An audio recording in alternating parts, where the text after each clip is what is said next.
د کندهاري ولسونو سخته غوسه پاکستان ته د سپین بولدک دروازې په اړه څه ګواښ کړی. دې ویډیو کې وګورئ او مینا ټي وي چینل هم سبسکرایب کړئ. د کندهار د سپین بولدک ولسوالۍ اوسیدونکي وایي چې د ویش لارې د سختو کړاوونو سره مخ کړي دي او که چیرې دواړه طرفونه ژر خلاصه نه کړي دوی به له ولسي زور څخه کار واخلي او که اړتیا سي بیخي به د ویش دروازه له بیخه وکاږي. په دې اړه تېره اونۍ سلګونه اوسیدونکو لاریون هم وکړ او غوښتنه یې کوله چې د سپین بولدک چمن لار دې د پخوا په څیر پرانیستل سي. د دروازې دواړو اړخونو ته پراته خلک وایي د پاکستان لخوا وروستیو لګول سوو محدودیتونو د فرضي کرښې دواړو غاړو ته د پرتو سلګونو زرو قبایلي اوسیدونکو ژوند له غربت او نورو راز ستونزو سره مخ کړی دی.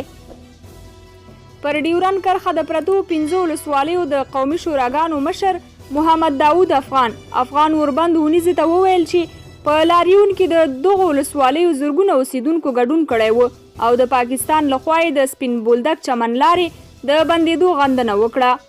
هغه زیاته کړه د پاکستان لخوا لګول سوو وروستیو بندیزونو او محدودیتونو نه یوازې پر دې لار د خلکو تګ راتګ له ستونزو سره مخ کړی بلکې دواړو غاړو ته د پرتو سلګونو زرو قبایلي او اوسیدونکو ژوند او کاروبار یې اغېزمن کړی دی.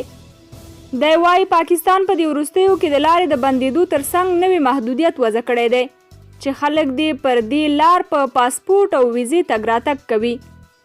دواړو غاړو ته پراته قبایل له تېرو لسګونو کلونو راهیسې له یو او بل سره دوستي او کاروبار اړیکې لري او تل یې له پاسپورټ او ویزې پرته تګ راتګ کړی دی. دا د دغو خلکو قانوني حق دی ځکه نو د پاکستان دا پریکړه ناسمه ده.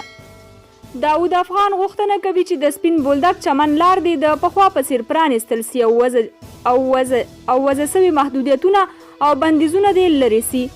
د ګواښ وکړ که د خلکو دا غوښتنې ونه منل سي نو دوی به خپلو لاریونونو ته دوام ورکړي.